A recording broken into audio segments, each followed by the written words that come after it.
7 o'clock. I'm going to go ahead and call the Board of Education budget hearing meeting to order. If you will rise for the Pledge of Allegiance and stand for a moment of silence. I pledge allegiance to the flag of the United States of America and to the republic for which it stands, one nation, under God, indivisible, with liberty and justice for all.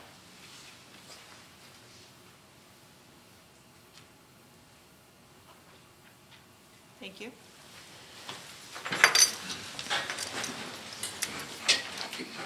I will turn the meeting over to Dr. Carrie Parker for her presentation of the superintendent's proposed budget. Thank you. We're very excited tonight to present our proposed budget. And I first want to recognize our cabinet and our administrators. We've worked very hard the last couple of months, and it truly was a team effort right up until the 11th hour. And before we go any further, I want to share something with you that is not in the presentation.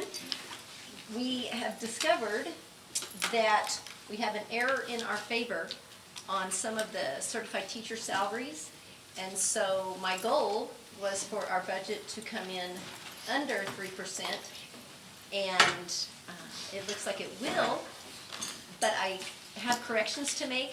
Anthony and I worked this evening and decided that we would just have the updated version of elementary for you tomorrow night, because you'll notice in some of your salary lines for some certified teachers, it looks like they're getting a significant increase, and the reason that happened was because we had a 2-year reopener on the salary schedules, and then he pulled Anthony, I'll let you talk about the, I guess, logistics of how it pulled in the wrong salary schedule. So several lines in certified salaries are overstated by step plus some. When we had the reopener for teacher certified salaries, the steps got reordered and redone. When we grabbed the pivots for this, these numbers are my office's responsibility. So the fact that they're wrong in this book here rests with me, and I take responsibility for that. They will be updated, but what it leads to is the book in front of you. For example, if you go to page 4 in phys ed at Hidden Plain, there is one gentleman there who gets paid from that line. It's the top line on page 4, and you see the proposed increase is 8.79%. That is incorrect. So all those proposed salaries for certified teachers only, a large percentage of them are overstated there. That manifests, if you flip back one page to page, 2 pages to page number 2, where we have the staffing model and the roll-up by major object code. That top line for certified salary, which shows 10.87%, that is overstated as well because of that individual line, for example. And if you go back into the introduction of the book, right after the superintendent's proposed message, the overview that shows the 307, that is overstated as well. So it's a single thread that leads to those MOC tables being overstated and the overall rollout. So we're working to correct those and have those ready for you, hopefully tomorrow evening, with an increased percentage request for the superintendent's proposed that should be below 3%. I don't have an exact number for you as I sit here right now, though. But we're excited about the presentation that we've prepared, and we just wanted to put that out there before we moved any further so that you knew we'll be talking about a 3.07 and all of the budget lines, but we'll get those updated. I'll turn it to you. I have a question. I just have, is it across all of the schools in all of the areas, or is it just across some of the specials? Because I did have a question, whereas there were some that were like 9% increases, but then there were certain areas where they were like, 2 or 3% increases. So is it across all the schools? At this point, we're looking at the certified salaries. The other increases will go over as far as it could be a 9% increase for something, but as far as certified salaries go, it's for the teachers, certified salaries. But it's across all the schools? Yes. It's embedded. Okay, all right. So could I you really don't know yet until you fine tune it tomorrow, is that what you're saying? Okay. If I could just expand on that, you probably just eliminated about 17 questions, so we've already cut this down. And I appreciate the transparency on that, because I did see some of that, and it's a great thing that works to our favor. I realize that this is time-consuming to kind of weed through that and redo some of that, because I would imagine it has to do with the step schedule and pairing of that. As the superintendent mentioned, I think we're going to just go ahead and continue the process. The entire budget process is a fluid process until we adopt it anyways. So the fact that it works to our favor, I think is good. And I'd rather have them write in the information to vote at hand. So I appreciate that. Thank you. Thank you for that All clarification. right. Yes, ma'am. Well, here we go. Woo, drum roll. First thing I wanted to share with you is the data, and everybody should have the slides at their space, and there's hopefully several up here if you're interested. Yes, sir. Can you pass the packet if you'd like to get the slides? There's two sets of slides. One is the superintendent's budget with my name on it, and the other one is the Milford Public Schools with the elementary names. So this is an overview of our students currently as of October the 1st, 2019. All of our numbers have to come off of October 1st data, and that's what's reflected here. We have 3,925 students on October the 1st, pre-K through 12. We have 196 students with non-English home languages, 15 different languages, everything from Albanian to Vietnamese, Spanish, Turkish. We have the list, which is important to understand. We have 1,028 minority students. 26% of our students are minority, and there's a breakdown for you. 1,350 students on free and reduced lunch, 34% of our students. And remember, we had the presentation with the Connecticut finance group who discussed that with us and where we get our numbers. So we're really solid on those numbers. 1,052 are free, and 298 are reduced. 597 students as of October the 1st, pre-K 12 are receiving special ed services, and that's 14.8%. And I thought it was important for you to know that we have 787,000 square feet of building space that we are responsible for, and 187 acres of playgrounds and fields. Our proposed budget for 2021 is $66,000,008,008. Of that $66 million, salaries take up $39,641,051 or 3.99%. Benefits, 1.76% at $11,000,005. What we're looking for, again, I would refer you to we want to keep you in your budget book as well as the slides. So if you look at the introduction of your budget book, behind my letter is the budget overview, and that's where those numbers are. So as you see, salary, if I go back a page, the 39 million, it's listed there. So you can look at the raw grid as I go through the slides if you want to do that. Professional services.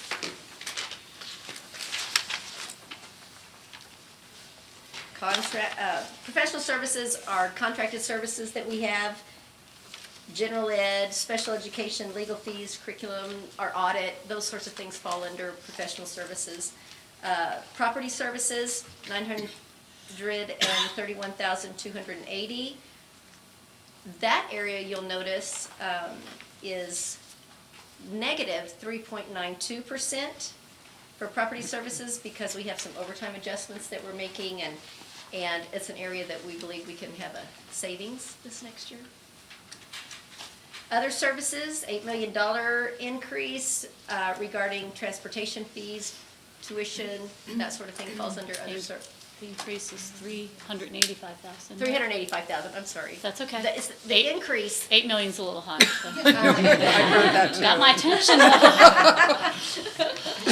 yeah, well, we just wanted to see if you were paying attention. Yeah. The increase is 385,000, thank you.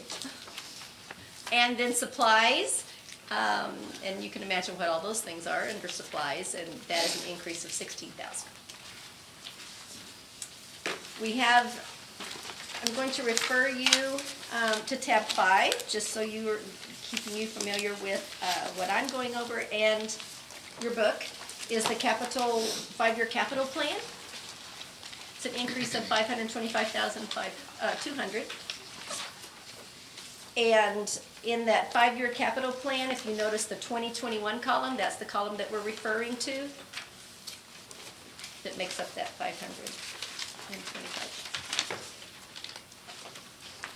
Other capital, small equipment, furniture, music stands, cafeteria table, that sort of thing, is an increase, or a decrease, excuse me, which we're excited about as well. Yes, ma'am. Question, was the capital from last year, the other capital embedded in the board budget, was that the 89,000? Is that where that number's pulled from, Anthony, to get to the 56? Because when we wiped out the capital last year in the 300s, I think we took 89,000 out of our operational budget, so I would imagine, Yes, that's reflected there. The decrease is the change.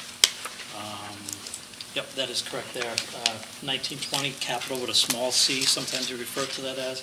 The budget amount for this year in 1920 is 84,047. So the change in 2021 to 56,719 is the decrease in 27,328. Okay, thank you.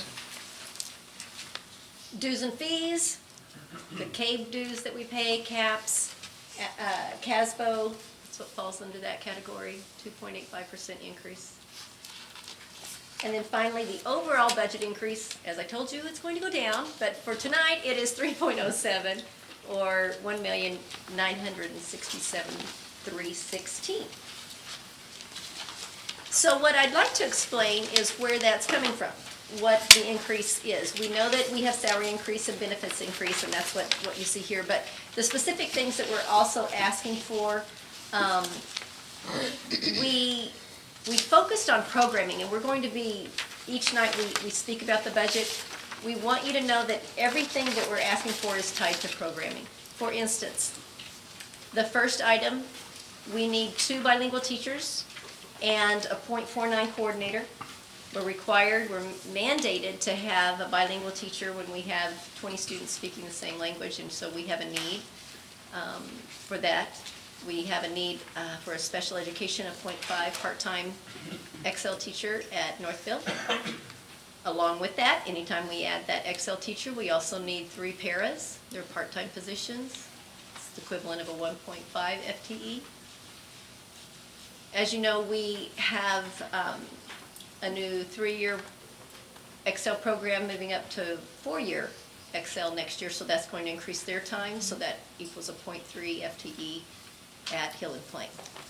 And then we have an adult education civics grant that we've had in the past that is very beneficial to our adult ed program, and our English language integration that has been eliminated, and so we'd like to absorb the cost of that grant so that we can maintain the funding for that program.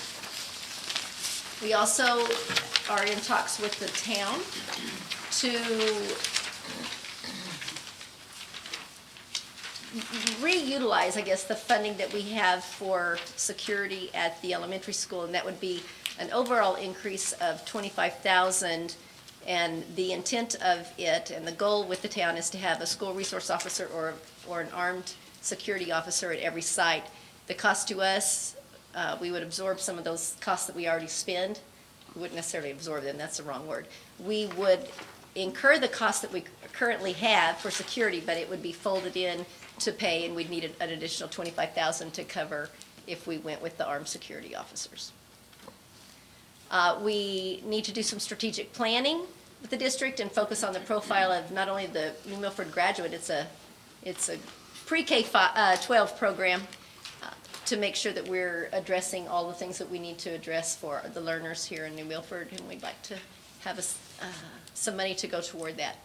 We need to upgrade our student information system, and in order to do that, it's a one-time cost to transition to a new format, platform at $60,000. And then there's one item that we would like to add. In the past, we have taken revenue from the high school music activity fund and taken that money out, and then we have to give it back to them. And so instead of doing that, I said it should just stay, I believe, with the high school musical activity fund instead of us pulling it back and giving it back every year. It's just a give and take, and I think we need to stop that. That would be my recommendation. We also have a decrease in 2 areas. We have an enrollment decrease in regular education staffing at Sarah Noble, and so that would be a decrease of 1 teacher, 1 FTE. And then at the high school, we believe we can reduce mathematics staffing by 1 FTE as well. So this is just, as you recall, with the Connecticut School Finance Project, the New Milford expenditure per pupil and how we compare to just nearby districts and the state. Anthony is going to review the major object code for you, which is what I was showing you here at the beginning of the book. Anthony, is there anything else you'd like to share in this area?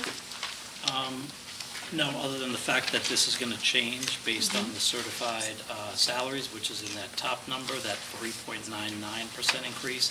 That should come down, and your overall 307 will come down as well. And I think when we do district-wide next week, there'll be individual questions on revenue, 5-year capital, and all the pieces that are in what we call DOGA, which is Department of General Administration, where anything that's not general education, instruction, special education falls into. It's a large part of our budget, though. Thank you. Angie, would you like me to hold my questions that pertain to things like that for the DOGA piece? Because I can certainly do that by department. Okay. So finally, our proposed budget is strategically focused on supporting the programming needs of the district and the resources that we have. And so as we move along in our presentation to focus on elementary tonight, it's important for you to remember that, because as we organize this, we wanted to make sure that we take you into the book, but we also bring it to life. And the depth of knowledge that we wanted the board to have about all of the areas, instead of just the raw numbers, is to give you the big picture. And so that's our goal. Are you ready, Ms. DeCorpo? I'm ready. All right. And here we go with the elementary portion of the superintendent's proposed budget. What I want to point out to you, and that's the next set of slides that you have, is this is our enrollment as of October the 1st. And there's a Hill and Plain, Northville, and Sarah Noble. The chart is a little tricky to read. As you can see on the left-hand side, pre-K, kindergarten, first and second for Hill and Plain. And then it has the actuals as of June 1st, 2019, the projections for the 1920 school year, and then the actuals. So we have an increase of 18 students at Hill and Plain if you look from what we projected to where they were October the 1st, the 375. Then you move over to Northville. Again, the total is up from the projected, that was 472. To 476. And then again at Sarah Noble, they're down. It says their actual, no, it goes up. It's up. It's up Up 6. by 2. I'm sorry, it's up. By 2.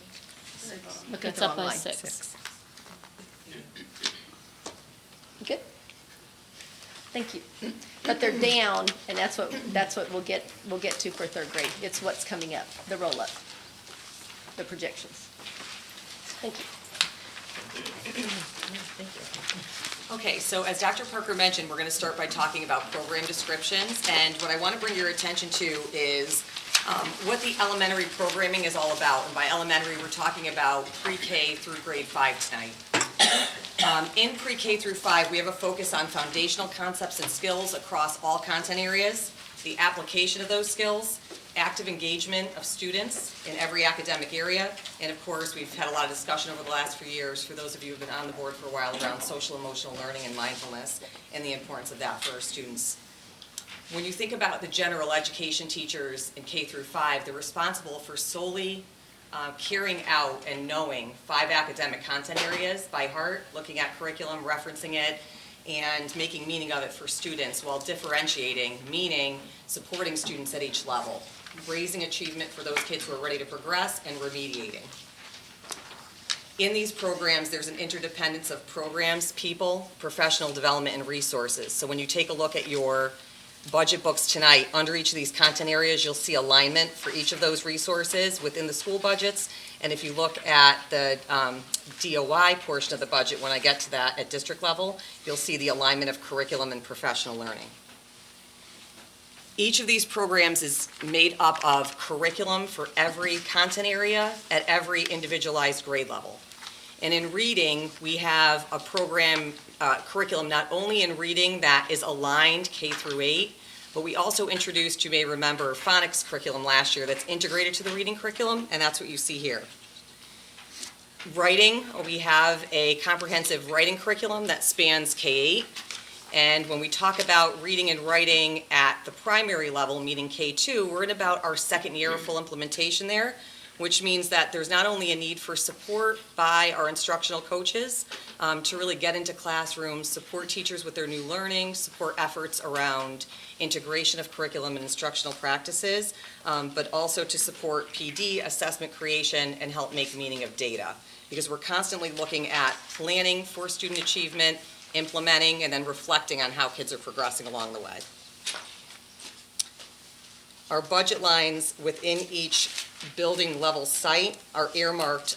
You'll see some increases or decreases in lines, specifically around phonics and literacy. You'll see a decrease in the lines because we obtained all the phonics kits last year with an understanding of the board at that time that we would have some replacement materials. So you'll see a decrease in the line because we did an audit, each of the building principals and myself, along with the coaches, around what materials we already have that we could reuse and what we needed to replace. We also took a good look at our classroom libraries. We know it's of utmost importance as we're trying to have kids climb up to the next reading level and their understanding of an acquisition of knowledge in reading across fiction and nonfiction, that we have diverse libraries that are of high interest to kids and at their reading level in each classroom. So you may see an increase in some of the classroom libraries lines in each of the building budgets. That's because many of them took reductions last year and we can't continue to sustain at the level that we are creating classroom libraries at. In mathematics, our focus is on foundational skills and the math practice standards. Again, our core curriculum in this case is a program called Investigations. You'll hear me speak tomorrow about its vertically aligned program, Connected Math. The coaches and the teachers have worked really hard with implementing exemplars, which is a problem-solving approach to learning that enhances the curriculum and programming that we currently have. And the coaches and teachers at this time are working on dissecting that math program against the standards and seeing how we can enhance it even further. We've entered into agreement with UConn and we're doing an enrichment study in grade 3 right now in one of our units of study, and we'll be able to acquire that unit as of next year and use it as a part of our core curriculum, which is really exciting. In the math lines across K-5, you'll see an increase, a significant increase. The reason for that is we're entering into a new 3-year contract with Pearson. The first year is always the most expensive year, but going into next year and the year after, you'll see a reduction. We send Pearson an enrollment 3 years out, and that's what you see in this line. It's really to acquire materials, workbooks specifically that are consumables for 3 years. And so we'll only be purchasing workbooks and other materials that we need above and beyond the number we've paid for this year. So we'll see a decrease in those lines over the next 2 years beyond next year. So hopefully that'll help you when you look at that. When we think about professional learning in math, we have, and I'll get to the coaches component, we have a 0.5 math coach split between the 2 K2 buildings and a 1.0 math coach who is responsible for supporting all of the teachers at Sarah Noble. The K through 2 buildings do not have head teachers, and so that is something that Sarah Noble has, and the head teachers try their best to support following pacing, getting an understanding of curriculum with their colleagues. But again, those are teachers teaching full-time and working with their counterparts in team meetings. Science, as you know, we made a move last year to upgrade our science curriculum by purchasing the correct units of study. We're now officially aligned to the next generation science standards, which the state of Connecticut adopted, so that's really exciting. We're taking it very slowly. You may recall that grades 1, 3, 4, and 5 began a one-unit implementation cycle this year. We did end up purchasing, with the board's permission, the curriculum for every grade level and every teacher, K-5, but the focus this year really is on 1, 3, 4, and 5 with their one unit of study. In terms of professional learning and support in science, we contract with the Connecticut Science Center because we do not have any support for teachers in this area at the building level, except for head teachers who are able to support teachers in the grade levels that we have it, 3, 4, and 5. And that's why we're easing into it, and we're purchasing services from an outside agency to take the units apart, build them back up, add to them where teachers see fit, so that we can make them our own, as we talked about when I shared the information with you from the Science Center. Our enrichment teacher, who I'll talk about in a little bit, she does help support implementation of science as well, but it's very limited because currently she's servicing 90 students across 5 grade levels at the same time. Alicia, can I ask you something? We also have a science coordinator. We do not. Not anymore? We don't have a science coordinator. We don't have any coordinators in the academic. Didn't we, but we had science enrichment. We have science enrichment, but she's not a coordinator. That's what I'm Okay. referring to when I say she's servicing 90 students. Okay. So she does what she can to support the implementation of the units when she can, but she's spread pretty thin. Social studies is an area that we're working to develop curriculum on, K-5. We'll be exploring that beginning next year. But right now, we are completely aligned to the social studies framework for Connecticut.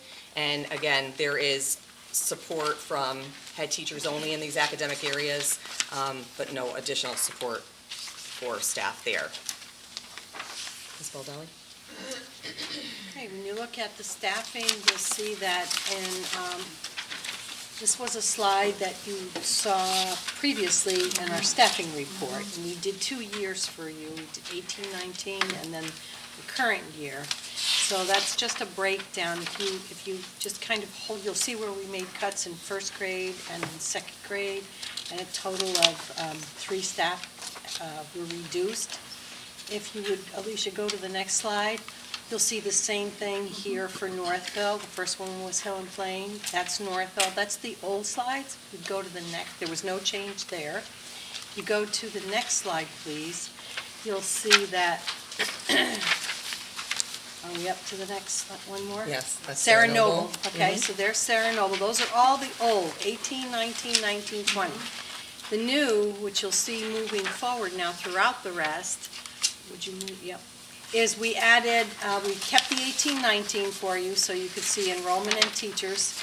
We did our current 19, 20, and then we put the projected in there for you, so we added another year so you could actually see enrollment projections and teacher projections. And in this case, you could see that there's no change at Hill and Plain and Northville. In the general classrooms, these are your kindergarten, first grade. But at Sarah Noble, we're proposing to make a reduction there in 3rd grade. That's why when I said they went down, I was thinking about the roll-up. We know is going down, and so the October 1st numbers don't impact our roll-up from the elementary. Right, because I think that when you see, I believe that slide that you had on the first where you were doing the projections, that's currently what we have. That's what we have Third, now, fourth, right, and the fifth, so roll-up. we're going to lose 5th Right. grade, and then the K1 and 2s will be moving, and that's where you'll see the decrease. Thank you. Okay, fine and performing arts. Again, there's our music program description. We're focusing on having students create, respond, evaluate, refine, interpret, and perform. Our music curriculum is based on the national and state standards, and for those of you who've seen the music curriculum so far, it's great. It progresses in skill, builds upon itself year over year. It is, like I said, aligned to state and national standards. Our PD for music is completely internal. So I rely heavily on teachers who are interested in and knowledgeable around the curriculum to lead their counterparts in professional learning around music. And it's the same with visual arts. Not having a coordinator or someone on the ground level to support teachers in these areas makes it very difficult. Visual arts is very similar. The curriculum builds on itself year over year. We've written curriculum in K through 3. Grades 4 and 5 still need to be written in visual arts, and we're also in a similarly good place in music. We've written grades 4 and 5 instrumental, 3 through 5 choral. We need to write K through 2 general music and 3 through 5 general music, so there's still some work to be done in this area, and that's built out in the 5-year curriculum plan. We have professional learning that's supported. We're very fortunate to have some talented teachers who step up in the area of visual arts too. I have had to contract with outside vendors or people who've worked on projects at the state to come in to support the work of our teachers. When many of these standards are new and it's a different form of implementation, you could always benefit from having some assistance and support. In terms of health and physical education, our health curriculum is complete, K through 5. It's been updated.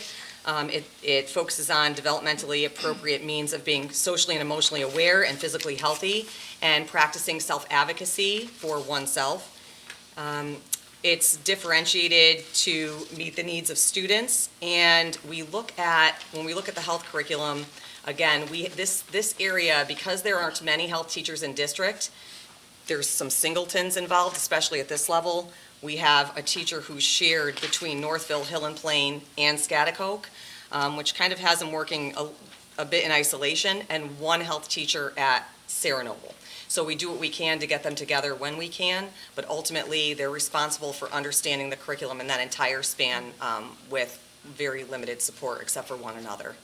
Physical education, our curriculum is completely updated, K-5, against the new national standards. So you're hearing me repeat that the curriculum is complete, and I really want to take a minute to thank the teachers, because after working all day, they're writing this curriculum after going through training and support, and it means a lot to me, and I know it does to the board, how hard they're working to generate this level of, I mean, really, it's an art form, the curriculum that we have. It's wonderful. Specifically in physical education, we're focusing on body movement, upper and lower body, and all of this is tied to our physical fitness assessment that students take over time. So our gym teachers our phys ed teachers work really hard at analyzing the data and trying to bring in more upper body strength, because they know that that's what kids need to work on, and building up stamina for that mile run that every child may or may not look forward to, but we want them to be prepared when they have to do it. Again, the physical education department, K through 5, has limited time together vertically. We're trying to make the most of the time we have, but they do have time to meet within their schedules at the building where there's more than one teacher involved. And I think that what Mr. Corporal just explained to you, she gave you that distribution of the health teacher being shared at Hill and Plain, at Northville, and at Schaghticoke. That makes up one health teacher, and then there is another full-time health teacher at Sarah Noble, and then we have a PE teacher at Hill and Plain in Northville, and we have 2 at Sarah Noble, and there's no change for next year. Okay, gifted and talented in science enrichment. I alluded to this a little bit. We have one gifted and talented teacher. We begin identifying in grades 3 through 5. That talented and gifted teacher is responsible for administering the COGAT assessment in grade 3, as well as the Torrance test for creativity. She focuses on curriculum extensions, identification, programming, test implementation, data analysis, and holds parent meetings by state law to let parents know whether or not a student is identified for talented and gifted services. At Sarah Noble alone, that teacher has identified and services 38 students, and you'll see there, when we get to Schaghticoke, there's an additional 48 students over there, and this is one individual. Science enrichment, there are 90 students, K-5, that the science enrichment teacher works to across the 3 schools. Excuse me. We use the MAP assessment to identify students, and we use Project Lead the Way kits in grades K through 5. You'll see those again in 7 and 8. There's a gap in grade 6 where we don't have the funding to produce that level of continuity in the Project Lead the Way curriculum. But her focus really is on flight, stability and motion, robotics, and getting kids engaged and excited around science aspects in enrichment. And if you look over to the right of this chart, before I turn it over to Ms. Baldelli, you can see the breakdown of who the talented and gifted teacher is servicing, how many in each grade. Kindergarten is a projection for science enrichment, but that's based off of a 3-year average. And the slide for the staffing, as Mr. Corpo shared with you, we have one K through 5 science enrichment teacher. So she is split between Hill and Plain, Northville at a quarter per FTE time, and then at Sarah Noble, the other half of her time. We have a talented and gifted teacher, and you'll see here only a .5 is showing up at Sarah Noble. The other .5 is at Scatticook, and you'll see that when we do the secondary. And there's no change. We just have 2 teachers that fit into those 2 categories. Okay, as Dr. Parker alluded to, we, by state law, have to hire a bilingual teacher when we've reached 20 students speaking the same language. We're officially at currently 30 Spanish speakers at Hill and Plain, 21 at Northville, 32 at Sarah Noble, 23 at Scatticook, and 22 at New Milford High School. Next year, we'll be required to have a bilingual teacher in every single one of our schools. We are asking for the addition of 1 at Northville and 1 at Hill and Plain to meet the state mandate. Sure. 30 at Hill and Plain, these are just Spanish speakers. 21 students at Northville, 32 at Sarah Noble, 23 at Scatticook, and 22 at New Milford High School. In the past 4 months alone, we've grown, we've taken on 18 additional new not native language speakers to New Milford in 4 months' time. So you can see the exponential growth that we're facing here, which it's wonderful. We're becoming much more culturally diverse, but we have a responsibility to service all of our English language students right across the board. So when we look at how they're receiving services, our EL students are getting services from, really right now, from tutors at Northville and a TESOL teacher at Hill and Plain whose time is split. And it is the responsibility of the teacher and the person who is in that .49 coordinator position currently, who's teaching the remainder of the time right now, to make sure that they're provided with the resources and lesson plans that they need, because they shouldn't be planning on their own. Okay, so that EL coordinator that I'll talk about when I get to the district night is critically important, because each one of these students that's entered, these 18 students, when they arrive, they take what's called a home language survey, and we identify whether or not they qualify for services, and that's only the beginning. Once they actually enter into our doors, we create programming for them based on their needs to try to accelerate them through reading, writing, and math at a pace that works for them. The goal is to have them take the Lost Links assessment, where they're taking it right now, to see if they will qualify to exit for the need of services. And that doesn't happen overnight. It generally takes an average of 3 years to have students be able to exit the Lost Links assessment. But we do a combination of push-in and pull-out services for students at each level around EL, and our Bilingual is a true program where we go into classrooms, there's immersion. Sarah Noble's had their program for the longest time, and it's been highly successful. And the teachers and the coordinator have even extended a homework club and other opportunities for kids in order to integrate them more and more into the English language. So this is a definite I need. just want to clarify. Sure. These are mandated positions. We have to fill these. There's no ifs, ands, or buts about it. Correct. By state law, those 2 bilingual teachers we do. Thank you. Can I just ask a follow-up on that? Sure. What cost factoring are we doing on that, on those what's the dollar amount for those individuals? I can have to turn that over to Anthony because he's got the number. Those are at the midpoint. That's what I'm just checking, that's exactly where I'm going. Yes, It's they're very- $66,968. Could you repeat that? $66,968 is the placeholder used now. When those positions are filled, And that's the mid-place point, That's- step schedule-wise? yep, That's master's why I'm step eight. asking, okay. Correct. It is a when those- shortage area, Okay. so it is very hard to find bilingual teachers. So to that point, I think it's important, to your point exactly, that we're mandated to do this, and there's the cost for doing so, and that's what our best guess at this point. Correct. Okay. So that number's not etched in stone, but that gives me an idea where we're going dollar amount wise. And that, those teachers would only be servicing the Spanish speakers. Keep in mind that we have 14 other languages that we're servicing across the board, and that heavy lift right now is on the classroom teachers and the instructional tutors. And the slide shows you for the staffing, the 2 extra teachers that will be adding, the bilingual teachers, one at Helen Plain and one at Northville. And we currently have 2 at Sarah Noble, and that will stay at 2 for next year. Turn it over to Laura. Well, thank you, everyone. I'm really excited to be presenting the budget tonight in terms of just looking at our elementary pre-K2. So often we're isolated in our departments, and this gives us an opportunity to really support the schools and to show all the good work that's happening.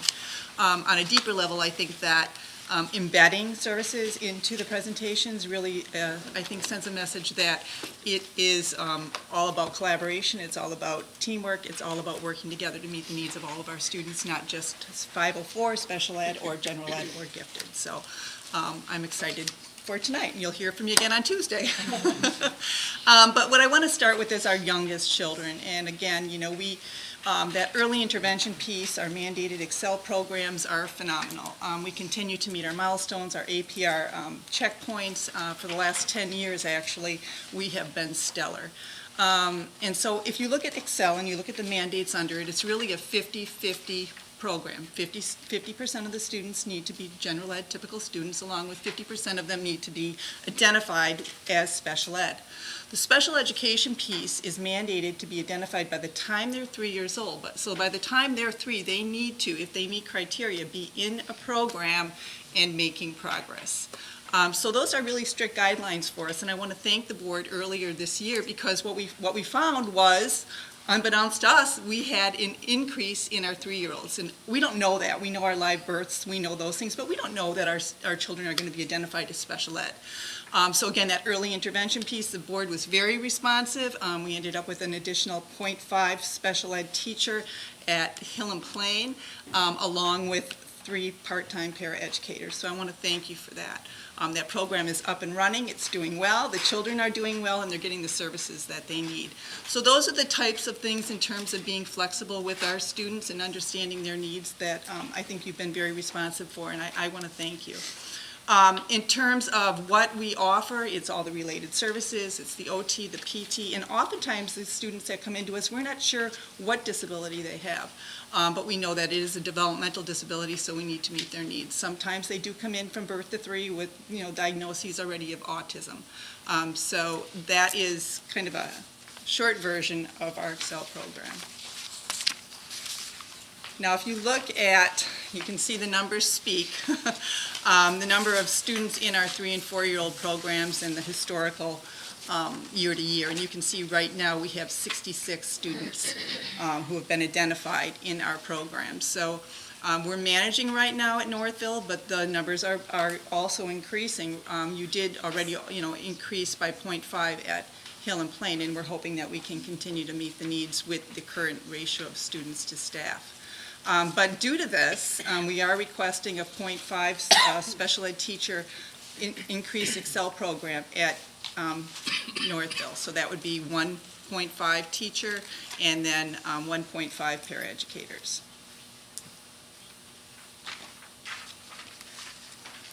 Okay, so this is the Excel staffing. I don't know if Mrs. Baldelli, you want to speak to it, or? I can. Okay. If you want to continue, want me to? You know, I can. I mean, I think it's pretty straightforward, as you can see. If you look over at the far left, Hill and Plain, we did increase the 0.5 program for this year, and we're status quo for next year. Northville, we're projecting a 0.5 increase for next year for teachers. On the right-hand side, paraeducators. It's interesting, too, because the students in the 3-year-old programs right now, that's where our numbers are. So they're going to migrate up to the 4-year-old program, which is 5 days a week, not 4 days a week. So that's why we have a 0.3 increase in paraeducators, and then the 1.5 staffing. So that should really be 0.5, yeah. So the 1.5 is correct in the paras, because that's going to be Oh, that's the going paras, over yes. to Northville. Right. So you'll see an increase of 1.8 total in the paras. So, the 0.5 teacher, is it a new classroom, or is It is. It will be. It will be, Yeah. for 3-year-olds. For 4-year-olds. Oh, for 4. Yes, that's where the numbers are. So right now, our 3-year-olds are holding steady at less numbers, so we really need to meet the needs of our 4-year-olds. So some of those classrooms, I mean, if we each inch up to like 8 or 9 special ed students, you have to add typical peers, so you could end up with 20 3 or 4-year-olds running in a class. You can just imagine. So we need to have the staffing, we need to have the experienced staff and the certified Laura, would you personnel. explain the ratio of? 50-50. I'm saying number of students to teacher for Excel. Well, I mean, best practice would be you wouldn't want to have more than 10 to 12 students in a classroom, whether they're typical or special education. We have already gotten as high as 18, 19, even 20 students in one classroom. And, it doesn't even matter how many adults you have in the classroom, that's just too many little ones. So I think we do a very good job. I think the board, we did this a few years ago, if you recall, where we had to actually add a .5 Excel program because the numbers are just in flux and we don't know. So I appreciate that. Thank you. Specialized instruction-related services. So when we look at our pre-K up to grade 5 schools, there are some common threads. And the common threads are, first of all, we have to not only meet the needs of IDEA, the mandates of IDEA, but we want to provide an appropriate program for our students where we're closing the gap and they're making the progress that they need to. And one of the vehicles that we use is multisensory reading instruction, and this is for students who have demonstrated through testing, through observations, severe discrepancies in their reading and writing ability. So we have specially trained teachers who are trained in multisensory, multimodality reading instruction, and we've seen marked gains for our students. And so we want to do that again, early intervention. We have, a number of students, a number of classrooms, especially at Hill and Plain in Northville and at Sarah Noble. And the hope and the goal is that as they progress and get older, the number of programs that we're going to be required are going to be reduced because they're making progress and the gap is getting, closed. We also have at Northville and we have at Sarah Noble a behavior intervention program. And again, it's dependent on the needs. We could have one program, we could have 3 programs. It really depends on the needs of the students and what the PPT, the IEP mandates. So we always try and keep them in our least restrictive environments, but sometimes we need more structure. These programs are supported by our behaviorists, they're supported by our psychologists, our social workers.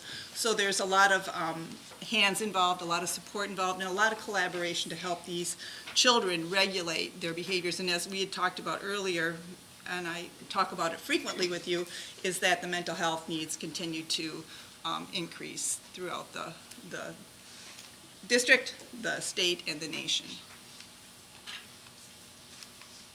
Co-taught instruction, I've talked about this before with you. We have a number of co-taught classes. It really is best practice to have not only a special ed teacher, but a general ed teacher together sharing instruction, meeting the needs of the children, and really meeting the IEP goals and objectives within general ed classrooms. So we have a number of those going on. You can see Northville 3. As you get in the higher grades, I think we have 30 plus at the high school, so it just becomes easier to implement and more effective to implement as the children get older. We have individual learning centers and developmental classrooms at all 3 of the schools. Again, we usually focus on our students who have the most significant needs, students who are severely, perhaps cognitively delayed on the spectrum, autism spectrum. So it really depends on what they need. There's a lot of push-in support. Our speech and language pathologists go in, our OT and PT go in. So we want to be able to meet those needs of the children in a more self-contained classroom. Speech and language, again, is offered through push-in, pull-out, based on individual needs of our children. They also have social skills instruction in small group settings for our children. We have 2 board certified behavior analysts, and we're finding that this is becoming an increased need in the district for our students, and what they do is they really help children regulate and create behavior plans and functional behavioral analysis for our most dysregulated students. So we have 1 right now, pre-K, well, K I would say up to grade 5. And that is part of the budget as well. We have our psychologists who work with our BCBAs, who work with our social workers, and as you can see, they're really threaded throughout. Our social workers actually are the ones who get out into the community. They work with outside agencies, and they are linked to the community. And we also have a department chair and inclusion teacher. We have one right now that is shared between Hill and Plain and Northville.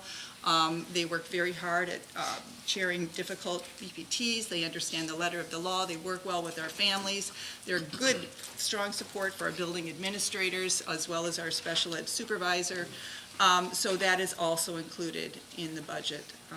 And they also work very hard at the Excel preschool piece. So they do all our referrals. Paraeducators, Mrs. Baldelli probably has those numbers. That is, again, IEP for our students. And then we have the special ed tutors who are certified teachers who work under the direction of our special ed teachers in our classrooms. And then we have our contracted services in all K2, our OT and our PT. Part of it is in the grant, and I'll explain that on Tuesday.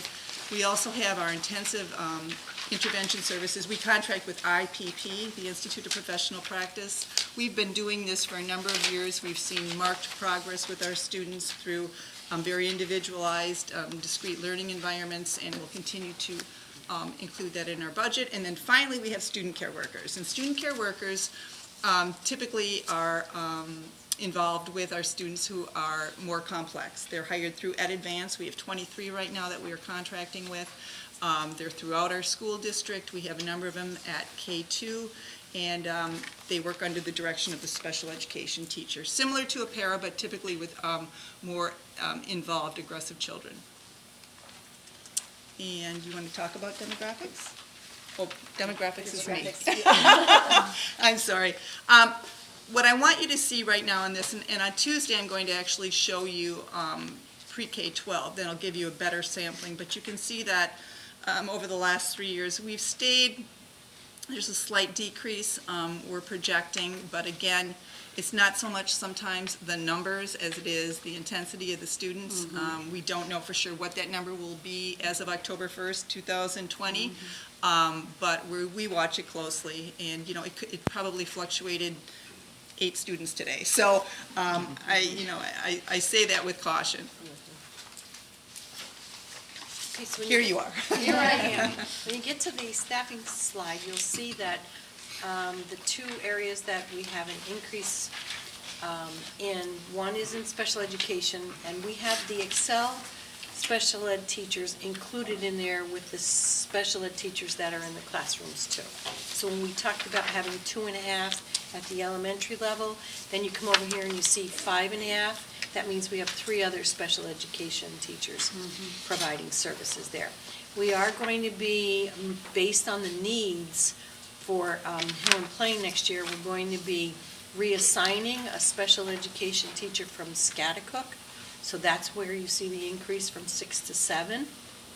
So it's just a transfer or a reassignment.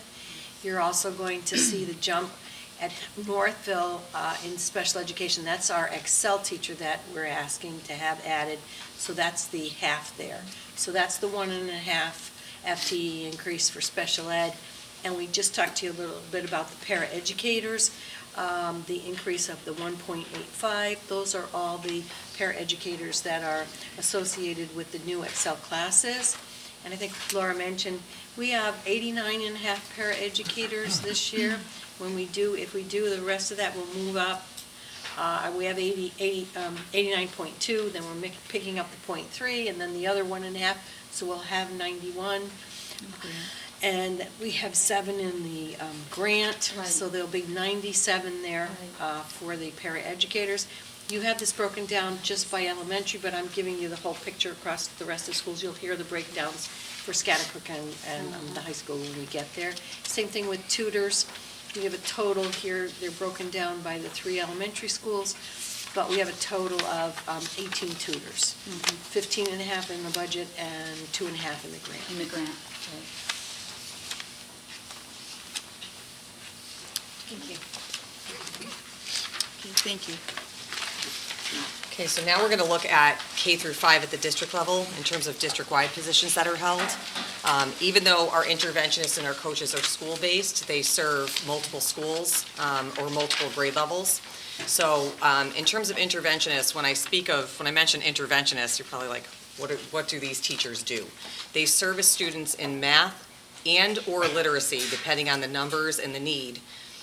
They specialize in small group instruction, administering diagnostic assessments, creating plans for students, monitoring those plans, working with teachers to check in to see how students are progressing in the general education setting, and then enhancing their learning from the classroom in a small group setting and tracking that over time together. So it's that continuous plan, institute, reflect on practice, update plans, update parents, hold parent meetings, hold teacher meetings, and then either set a new goal for students to work towards in math or literacy or exit them, which really is our hope, from intervention altogether, and just have them getting that one hit, as I like to call it, of our core instruction instead of maybe 2 or 3 that they need.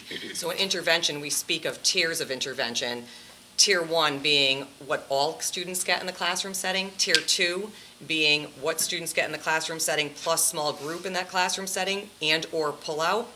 And if you're in Tier 1 and Tier 2, you're also getting Tier 3 if you need it. So you're getting 3 hits with the hope that we'll be able to get you back on track and on grade level before the end of that year. Sometimes it takes multiple years depending on the gaps, but we do work really hard with the people that we have, and you'll see the staff count in just a little bit. The coaches, I feel very blessed, as I'm sure the teachers do, to have a literacy and math coach at the K2 level. Those are really a 0.5 position for literacy at Hill and Plain and a 0.5 position of literacy at Northville. The understanding here is that the literacy coaches focus on phonics, all of the reading curriculum for K1 and 2, and all of the writing curriculum for K1 and 2.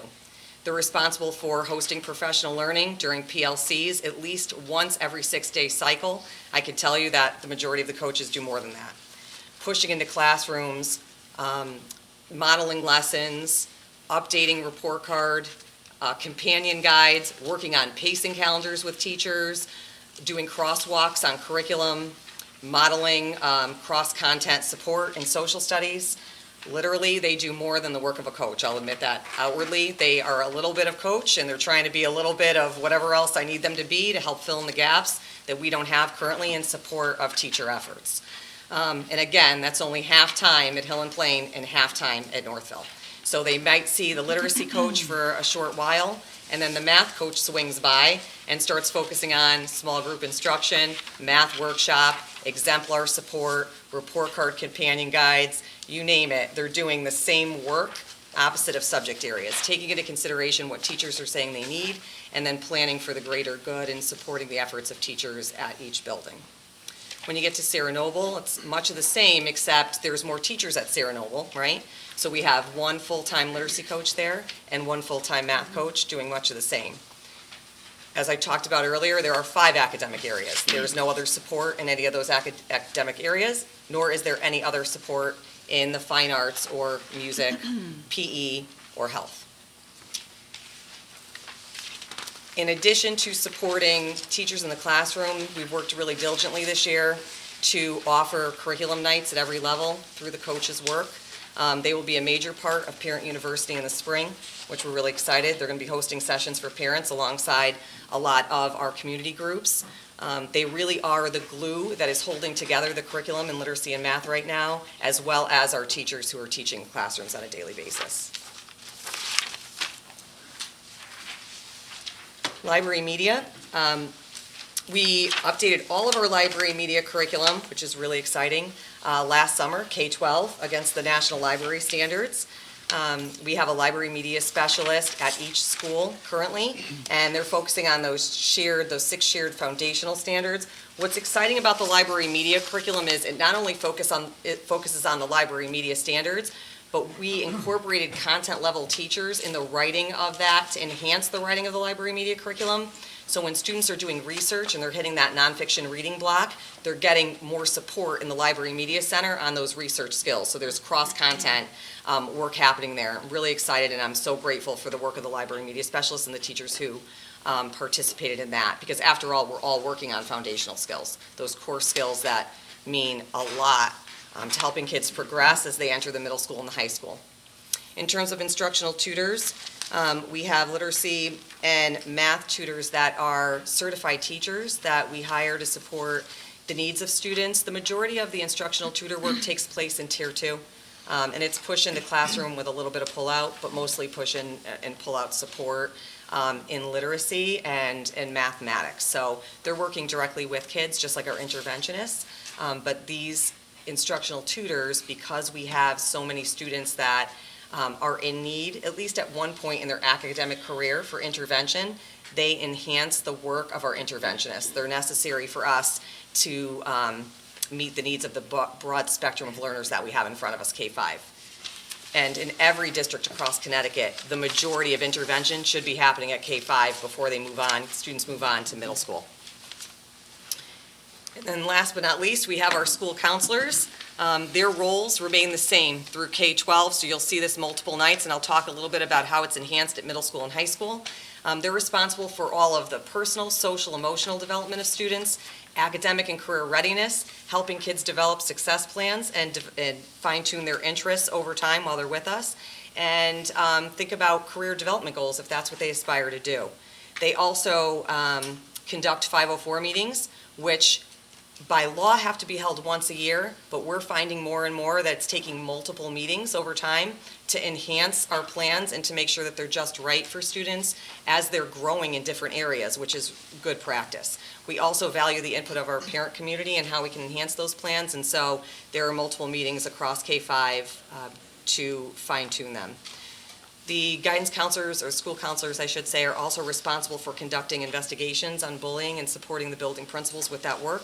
And they hold individualized meetings, multiple meetings a day, for one-on-one counseling and group counseling with students, but also, bless you, meetings with parents to review goals from counseling and such. They also work very closely with the social workers when I evaluate with the building leadership how many students are showing up for school, our truancy rates, our tardy rates, and what we can do for outreach. I rely heavily on the social workers to work in conjunction with the building leadership and to see what we can do to get students back into school by working with their families, because at the K-5 age, sometimes it's not just the student, it has to do with the family dynamic, and so we want to find out what we can do better and how we can support the family. So I do rely on the school counselors as well as the social workers to carry out that work.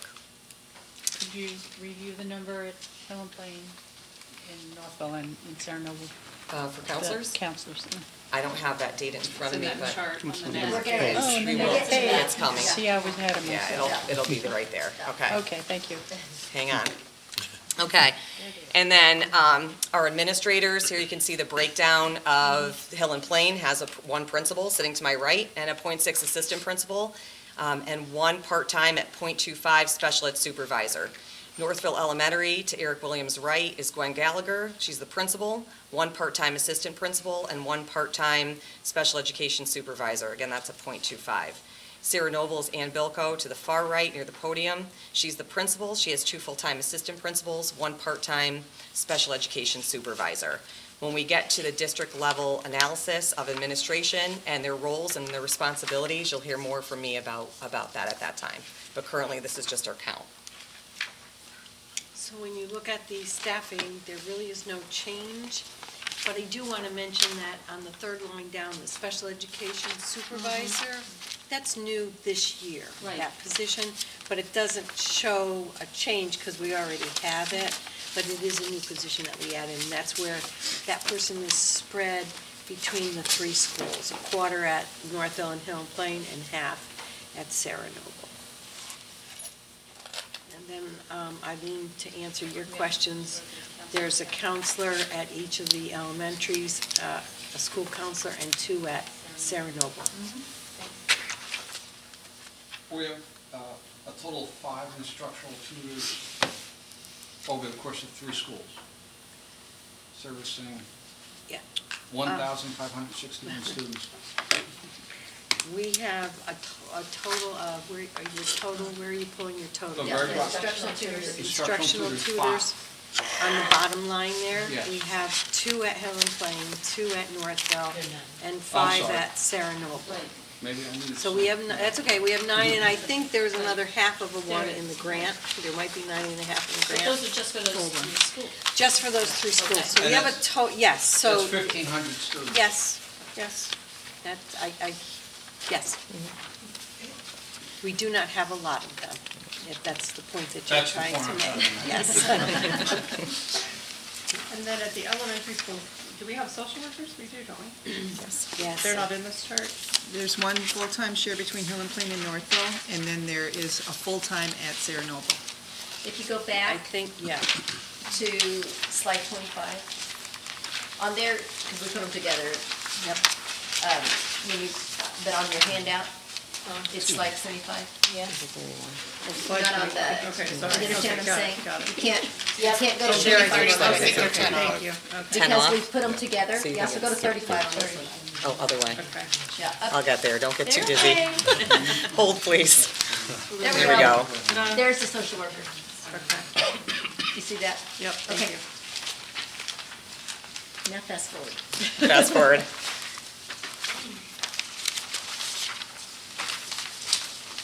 And now, again, Anthony, our major object code. Again, this is a certified salary that is going to change when you get the revisions. The non-certified is based on contractual. There are no property service at the location, and the professional and other services and supplies are as stated. Some of these are reinstating supply lines that were cut over previous years, but, I mean, if you take a look and exclude the non-certified, then certified increases, the total increase for the location is about $10,000, excluding salaries at Hill and Plain.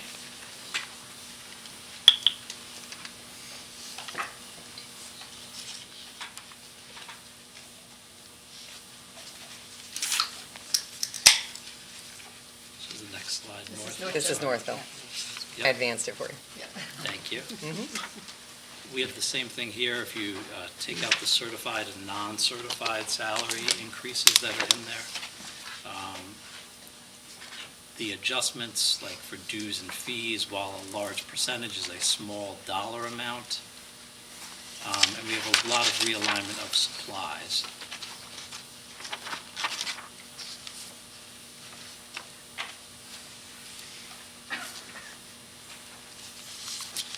So for Sarah Noble, if you exclude the certified and non-certified salary increases there, the main driver of here is in the supplies related to the math text that Mr. Corpo spoke about earlier, and that's embedded in that supply increase that you see is going up $53,300. And a lot of the other supply increases that are in there are associated with restoring lines that were cut in previous years to numbers that match the enrollment at that location. And that's why you see a increase in those lines for Sarah Noble. I noticed, Anthony, I don't know if this is a question for you, but I've noticed that there has, in looking through the individual pages for each school, that supply lines have really decreased. Is that because we're compensating for some of the other schools that need more supplies because we're replacing consumables or non-consumables? To that question, when we got to Northville, we're projecting 27 more, but we're cutting our supply lines through various lines. Just the actual physical supply lines were substantial, let alone the text, consumables, and all that. Northville in particular, in relationship to 27 projected higher, is seeing a significant reduction versus Hill and Plain, which is not. Absolutely, and I've noticed that as a trend in all of the schools, that the supply So lines why in a is lot of that? the individual areas of individual departments are being cut? When we go through like the pages, when you can compare Northville, for example, to Hill and Plain, not that we're trying to, but we are trying to But there keep needs to be parity, equity. you know? There needs to be And, equity. I think that's a goal that we have here. That was one of the questions I had to that point, is if much of we do here is tied to our enrollment. It is. And when you look at Northville, and I opened it up, and I think it's a projected of 27 more students. And the supply lines, I It's counted cut. 11 supply lines that were cut significantly with a large dollar amount. So I'm wondering how we're getting that number. And are we using the target area that, I know that in the past, we've had dollar amounts for targets. How did we get there for that supply? We looked at what they had last year, and then we asked the principals to bring forward their needs. And But the two types of supplies, in other words, we have the supplies meaning, textbooks, art, and then we also had a dollar amount that was used last year, what I believe was about $303, I could be wrong, is that correct? So that, what you're referring to is the per pupil allocation? Correct. Which in this budget process, we have tried to move away from. Right, So that's one of the factors here. okay, And the second one That is would make we've sense. combined Hill and Plain and Northville in your books into a separate elementary tab. When you go there as well, you will see that supplies decreased over both locations. With Superintendent Parker meeting with the principals, we didn't use a old method of just updating the per pupil calculation. We had meetings with the principals and said, what did you have? And also looking at what they actually expended versus that year versus 18, Right, 19, right. and adjusted that going forward. So there's no try and true method for saying that we gave school X for per pupil going forward. right, and But is that it- shows is it- like, and I guess I could say that for the line item questions, but some of my line item questions at Northville specifically for each line item that showed a reduction, whether it be, textbooks, art supplies, things of that nature, it's, whether you combine the schools or not, you're projecting an increase of 27 students, and you're lowering the supplies substantially, percentage-wise, in one school versus the other, regardless of when you merge them together. And Maybe most of that'll that, be better explained Exactly. when we go through the school Yeah. line by line. And we will be. Yeah, Yep. very Okay, good. good. So my question to you is, we're ready to do that, but my question to you is, do you need a break? Do you need a 5-minute break really quick before we jump into this, or do you just want to power through? Power through? Okay. So for the new folks, how we typically do this is we literally go page by page. So, we'll start with Hill and Plain, page 1. If you have any questions, if not, we move on. And you can go back and ask questions. So like if you have a question on page 1 and we get to page 2, it's not like you can't go back. You can also request additional information if there's something that will help clarify. We can ask that too. So we will move to Hill and Plain, page 1. Page 1, question, comment. Okay. You have 23 students with one teacher and no paras, first graders. It's difficult. It's difficult educationally, it's difficult to physically take care of that many students. It's just a big number. That number, that was like the one red flag when I was looking through the budget in both, not budget, through this book, in both Hill and Plain and Northville, is that they're projecting 22.3 or 23 kids per first grade class. And, it really concerns me. That's a lot of little bodies with one teacher, and in first grade where the kids are, so they're all in so many different places. I would like to just piggyback on that by saying that it's the same ratio that you have happening in 4th and 5th grade. How do we teach and focus on social emotional learning of our kids and the behaviors and a lot of our students who are non-identified at that point in a classroom with 23 6-year-olds? I think we're setting these kids up for failure if we don't look at that number. And this is the one thing that jumped out at me immediately, and I do hope that we get some understanding as to why that number is what it is. And if there's, and also if the possibility, if we could, and that would be my dream, is add a teacher to each building in first grade, would there be space in the buildings and to do so? That's my dream. I don't know if that's a reality, but And I'm gonna piggyback off that as well, because I think, in recent years, we've added students even as, or added teachers even as late as October. Right. And I think that's a bad precedent to set, so I would rather us have it up front. And I know I'm the only one that keeps saying this, but I do think we're gonna see more students coming, because, No, I agree with you on that, Angie. I do Unfortunately, too. we're going off of October 1st October, count. that's exactly what I was And just that's gonna what our say. budget and funding is based on, but we know, for instance, at Hill and Plain, Eric and I have had a conversation, that he's very concerned, and yet when we're budgeting, we have to budget off our October 1st count. So Eric, why don't you speak to your concern? Yeah, so I mean, just what I've, I mean, obviously I haven't been there a long time, but from what I've, noticed is we've been receiving students basically weekly, just coming in through the front door. I did pull a couple, 3 years of historical data just to see what summer looks like. And it looks like for the first grade range, for the past 3 years, it looks like we're close to 10 to 12 students who enter in for the first grade. It's a little smaller for second grade, you're around like 6 to 8 students, and then kindergarten's all over the place depending on the year. But you're right with the first grade numbers, you don't know how many are gonna show up in July and August. We have the historical data and it shows that we usually get, you can probably count on at least 10. And we're already up 15 based on the numbers as of January, as of today. Right, and we're using October's numbers, and that's why, to Angie's point, to both of your points, I agree with you, that this, you have to quantify some of the data to get to the number, but we don't know. And by having this conversation now, at least we're putting it out there that is a concern. Yeah.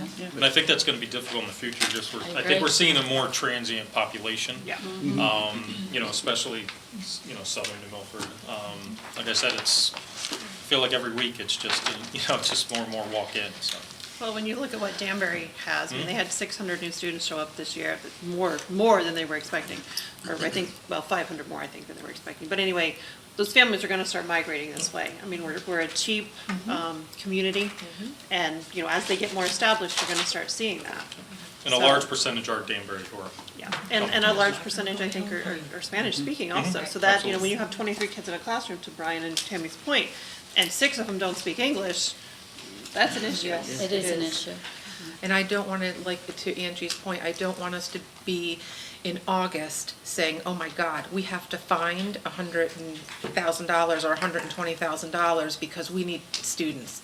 I can't imagine that parents also are not completely freaking out over this. I just look at this and say, my gosh, you have 18 in kindergarten, 22 in second grade, but 23, our littlest guys. We need to keep an eye on this because it's scaring me now.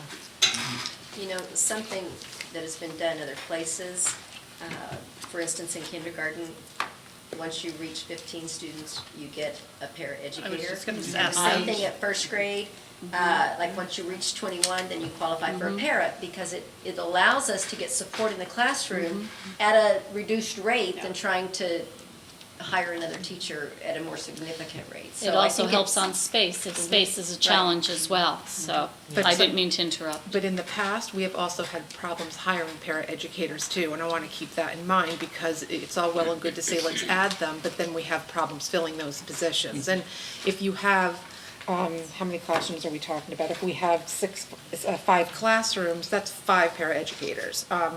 Because they're all averaged to be over a certain number, so I understand. let's just, So my tread other on question that is- lightly. My question is, to Plain, how is space? Are you gonna have space to put a We have a couple rooms available. couple rooms in Northville? Do you have? We do also, yeah. Yes, We have some things. Space is Yep. not the issue. it's not an issue. Okay. It's the budget, I mean. Anything else on page 1? Yeah, could I just add one more thing? Yeah. If you do add a teacher to Hill and Plain, you bring that number down based upon what you have to 19.6 kids in a class. Page 2? Just a point of clarification, the math that you were speaking about, perhaps maybe about, the dollar amount that we're raising it. Can you explain that to me? Of the certified. Yeah. Supplies? Is just, Investigation. Oh, the The teachers? yeah, investigations consortium? yeah, is that part of that or no? That's in the supply Supplies. line. Okay. The 14. So Right, that's the one that you see, the Yes. 14.68%. yes, Yeah, that's okay, where it rests. okay. So that's for the materials? It is. Those are for the student Yes. workbooks based on the enrollment number that we used from October Sure. 1st. So there will be additional workbooks that we'll have to purchase above and beyond for every student any additional students that we receive year over year. But this will be the first year where we spend the most money on the workbooks, and then beyond that, it'll just be the additional. Well, you can certainly see the differential, it speaks for Yes. itself, so that's what I just wanted to be clear on. And we that. did, just to keep the price down, we did, to speak to the supply lines going down, we did an audit of what we already had Right. across the board of workbooks, and we were able to actually reduce the amount that you see there in each of their buildings because we had extra workbooks. Right. I want to thank the teachers and the coach for that, and with the administration, because they worked hard to gather that data so that I can reduce it and work with Pearson. Right, and to that point, and I appreciate that, because we should be doing that, reassessing. And that was part of my question crossing over into another school, but that's Okay. exact, thank you. Page 3.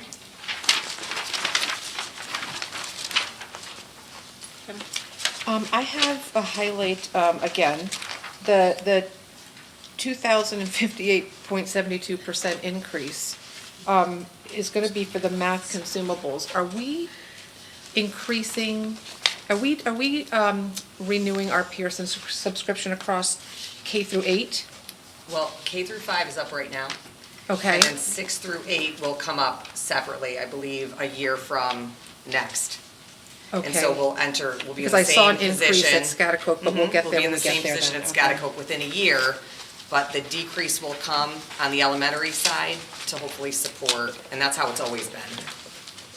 And it does allow the building leadership to then take the money that was allocated for math and use it for supplies in other areas that they see fit.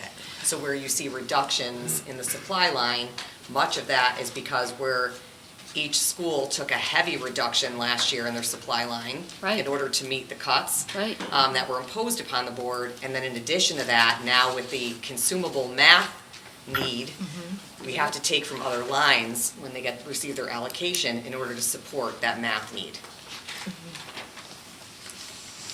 So on the science, I've gone up to 56%. Yeah, on the instructions and supplies, and that one, and the library books have gone down, was there?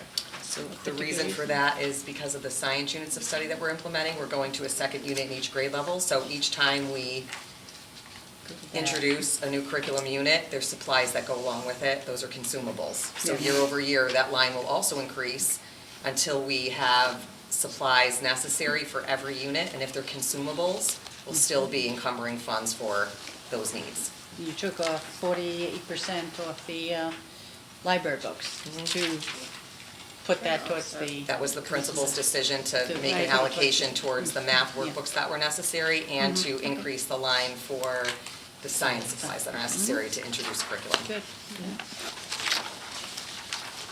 Page 4.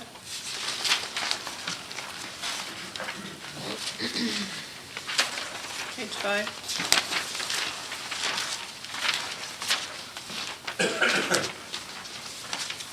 Page 6. Moving to Northville. Can I just make a general comment? Yeah, question. One, my fingers are burning from turning the pages so fast. But two, I want to thank the team. This is the most understandable budget book I've seen since I've been on the board. And so thank you. I have a question. Yeah, go ahead. Okay, page 7, and I have to admit that I was thrown a little bit on some of the other percentages on the salary, so I apologize. You have a notation that we have a combined increase of over 9% between Northville and Hill and Plain, yet at each school it's over 9%. So how are we calculating that? Is that how are we quantifying that number? When you go to page 13, and we have the proposed budget is 9.58% for both schools. Is that, how, That's a what am I blending- missing? That's a blending of the Hill and Right. Plain 996 and the Northville 927. And we're coming up with 9.58. Correct, and that is subject to change with the certified salary changes that we still have to make here. So blending those together, we're getting 9.58 out of those two schools as an entity is how you're getting to that number. I want to be Yep. clear on that, because when someone looks at that, they're going to take a look at, so, but if you go back and take a look at the overall for the two schools on a blending, is it fair to say that even with the salary line adjustment, we're looking at a possible 1% increase overall to the budget? Is that close, Anthony? A 1% increase When to the you go entire budget. You're saying entire to the entire budget, the 65. 661 is about 1%, a little less? Do you see what I'm saying, or no? The two schools combined. Yes. The increase that we're projecting, barring the fact that it may change a little bit because of some of the salary schedules that we're going to readjust. Yeah, if So- you're on the bottom of page 14, if you're referencing the 661 That's and exactly it. 67, yes, that's roughly 1% Of the entire overall budget, okay. I just want to be clear on that. And when we post that it's 9% on one or 9.2% on another school, both of those, when we bring it to the next page and say that those are both put together, those are within those schools, that one component. Right. I as just if want to we be clear folded on all that, those people because it in. can be a little confusing when someone opens that and sees, 9% here, 9% here.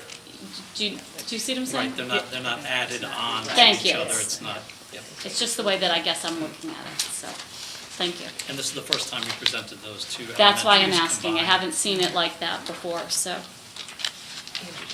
Yeah, go ahead. I know that we've already talked about this for Hill and Plain, but I reiterate the same thing about first grade in Northville. Adding a teacher would bring that number down to 19.5, and that is much more apropos to a first grade classroom than 22 to 23.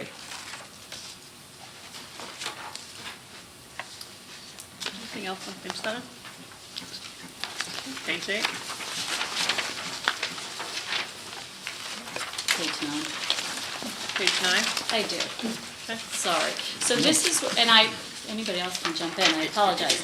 So this is where some of my supply questions came in, and I'm sure that they're easily explained. But when I go through just the entire page, and maybe I'm being too generic, but I was paralleling this to the fact that we are projected to be up over 27 students that we know of as of now. And here we're having the conversation that it could be in a different direction.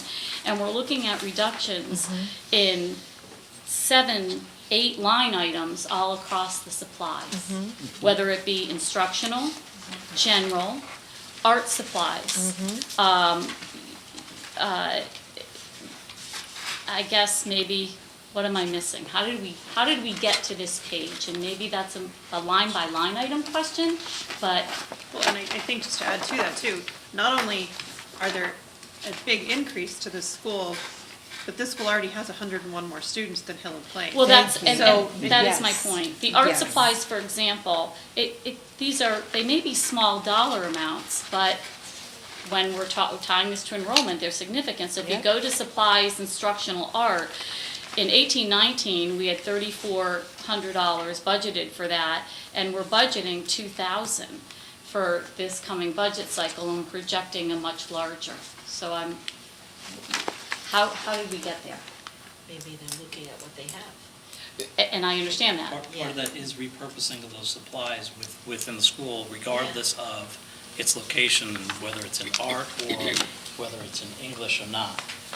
Part of the repurposing some of the supplies based on inventory. Okay, so throughout this, it's really not, it's not a concern with the number of the students going up. It's just the entire repurposing and restructuring based on auditing what we have and where we're putting it. We would always love to have more Yep, instructional supplies. I'm not saying, I'm not saying that. But That's not what I'm referring to. I wasn't implying that, I was just implying that the amount that's in there is what. Is adequate, is what we're saying. adequate Okay. For this budget build and how we approach That's all I the wanted to hear. principals with Dr. Parker. So I do have a question about the math, because we don't seem to have the large bump in the math that we do at Hill and Plain. Do they not need the consumables there? Did we give them all the stuff and just ordered it off at Hill and Plain? No, if only. No, so at Northville, we did do the same audit, and we took a look at what we had. The the Northville line, and I'm gonna let Ms. Gallagher speak to what's in that line, because it's more than just the math consumables. We had a conversation about this line today. Right. My feeling is that when this budget was built last year, remember, we were in flux, we had different administration, Correct. temporary Correct. administration. My guess is that the outgoing administrator was hesitant to reduce the line, even though I know that we had shared, both Dr. Tracy and myself, that that line could be reduced. Okay. Because there were multiple items in the line, it was left in there. So I actually had a conversation with Ms. Gallagher today about how we can utilize some of what's in that line in a different way. So you'll see, more than likely, a transfer request coming in for that line. But speaking to what we used historicals in order to base our decisions for this year. And we knew that that line was an anomaly to that Okay. school. Okay. So that's why you don't see as much of a reduction there as you would. But I'll let Ms. Gallagher speak to Yeah, exactly so what's we're in that line for you. Yeah, so we were asking, I spoke to Mrs. DeCorpo today, that, we would take that, there is an outstanding balance in that area, and we were asking to repurpose it into general Okay. supplies. Okay. And if I could chime in here, this is basically an instance where perhaps the 1920 budget is a little higher than it should be, and why you don't see the huge, the similar increase as you do at the other elementary school. The principals were very responsible in looking at what they had, what they needed, and truly tied to programming and what is it gonna take for us to get it done. The math professional services, that's down 61%. So, let me just. Put in the math section. So, that was, there's a reduction in what we're utilizing, the exemplars, and then the mystery science did not come out of that line, so I believe that's why. So you're comfortable with that? Yes. Anything else, page 9? Oh, I'm sorry. Oh, no, Nate, I'm sorry. Page 10, good. Page 10? Yep. Go ahead. Have a question about the negative 50% or the 50% decrease in the music supplies, the instructional music supplies. What are we getting rid of, or what are we, why are we reducing that line? Yeah, I believe that's piano tuning, I'm just looking at one. Yeah, so it's the piano tuning that we're not utilizing. Okay, Yeah, it hasn't been utilized, I don't believe. okay, It hasn't been tuned, so. okay. And again, in the library, we're talking a negative 46.05% and a negative 52.65% in the supplies for the library. And are we transferring books from different schools to make up, or are we utilizing PTO funds to help stock our libraries? What exactly is going on there? So, library, let me just, Well, you can see just the supplies only. it ebbs and flows year over year. So if you look back, it's, Cycle. there's like a 528, an actual of, look at the actual, 299 expended, 528 was the request, and then you look at the 2021 budget, it's more in line with the actuals. So what we're trying to do is get more in line with the actuals. We're getting better at it year over year. This is an Right. example of that. And I did speak with our media specialist, and he Okay. was in agreement with it. Okay. Yep. Can I just make sure that piano is being tuned every year, that is correct? I was told it was not. Okay. Teach music at an untuned. I mean, I don't know how, like, I believe they said it wasn't tuned last year. I shouldn't say in past years. Okay. Is it being used? It is, yes. Yes. So, I'm sorry. Piano should be tuned Are every you- Yes. Are we looking to get a biannual tuning schedule? Is this is the piano that Every year, the every music year, teacher Every year. is going to be using to instruct her class, right? So I would assume that thing would get out of tune pretty quickly. We may want to rethink that. So if you look at the actuals in that line, $197 was spent in 18-19, which was last year, which I assume was for that service. So if Then bring it needs, in alignment to what it is. if it needs to be done every other year, then roughly $200 would need to be added to that area for 2021. Well, I think we're saying every year it should should be be every two, year. yeah. Okay, it was. And if it does only cost you $150, excellent. It's better than 500. Page 11. Okay. Page 12. Nothing, I got it. Okay, moving on to the combined elementaries, page 13. That was where my question was. You have the question on 12? No, that was, it's pretty much answered of the overall budget amount, so that's fine. Page 14. Moving on to Sarah Noble, page Yep. 15. Jeff? The change in student population, 41 less in third grade.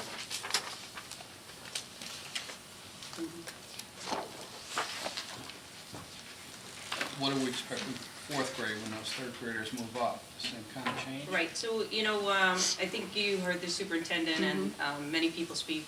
I think Mr. Williams used the word transient. I would use that too. It's changing all the time.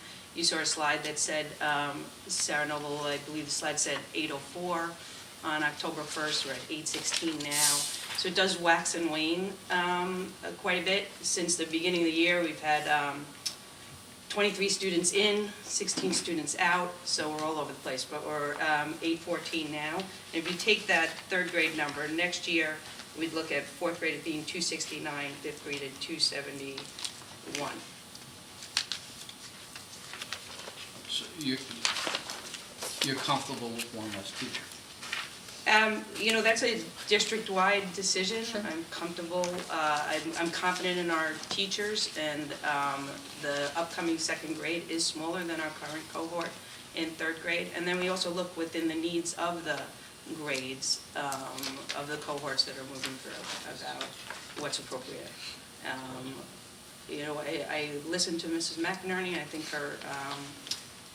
the number of things that have been shared about class size is something that we pay attention to quite a bit, and trying to make sure we're in the sweet spot. Yeah, I think you are in the sweet spot with the numbers of the class size. Yeah, I Very agree, good at and I think that came up last year. It did. When fifth grade, It did. that one was added back in fifth grade to get to a better. Yep. It's good. Page 16. 17. 18.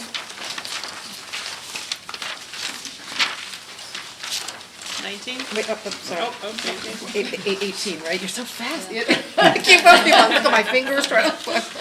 Okay, social studies, again, the supply line, 260%. It changed by 2,600. Is any insight on that? Yeah, that is just an area, we did take a major cut last year to meet the cut, and social studies, as a history buff, I'm sad to say, is sometimes the place we go to first as I believe firmly, like 3 to 5, reading is why we're here every day, then math, and although I love all of our subjects. So this is just very to often we go reestablish. social studies first. So this is to reestablish Little funds that were makeup time in reduced. social Okay. studies. And we did have to do that at Sarah Noble, and several lines, you'll see an increase to put money back where it was cut last year. We're trying to equalize it. Yeah, no, I completely understand. I also, the music line, I see a lot of negatives, except for the salary, of course. I see a lot of negatives, and I'm wondering why that is. Okay, Is so, it the reduction of students, or? It also waxes and wanes. We work with our teachers, and to Mr. Anthony's point over there is that I try to go by the actuals and get as close to the actuals as we can, and then check with our teachers to make sure that they are comfortable with that, which they are at this point. And different things happen in different years. You need reporters, you need less reporters, you need more reporters. So looking at your instrumental needs. Well, your that's a fourth and general fifth music grade. need, yes. Oh, I'm Instrumental- sorry. Yeah, that's Okay, okay, that's that's a the general general music music, need, okay. but I try to go by the actuals as a starting point, and then I confer with the teachers to make sure they're comfortable. Okay. And that we feel that it's appropriate amount of money. And just refresh me, how many teachers, music teachers are there? For music or? Yeah, music. For music, I have 2 general music teachers and 1 instrumental teacher. So there's 3 music teachers, Okay. but the instrumental program is separate. Anything else on 18? Page 19?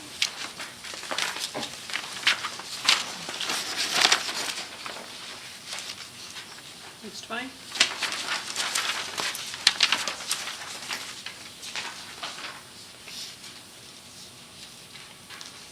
Page 21?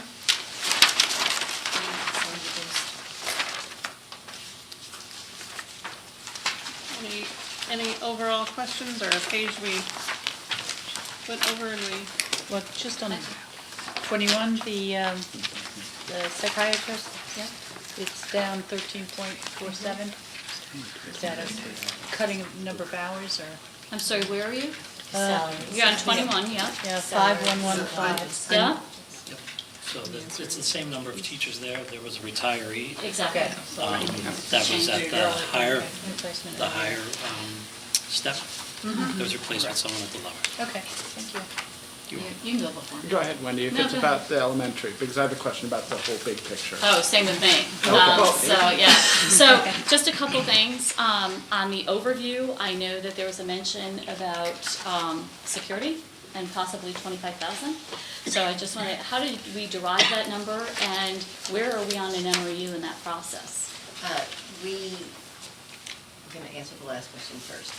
The chief of police, Yes. we're hoping in February, can come Okay. and talk to us in executive session about the security plans. And then, Anthony, I'm going to let you talk about how we came up with what we believe would be a $25,000 ad with what we've already budgeted. And how that ties in, I think that's exactly what I'm looking for, because there's a different security line in here, that's something different, but I'd like to just see how we got to that number. The adjustment here, if we were to engage in that MOU, would be repurposing the existing funds Exactly. in that security line, not towards security monitors, that's a contracted services. That's right. With the Securitas firm, and repurposing that towards a armed school safety officer. And so that put the $25,000 price tag on that.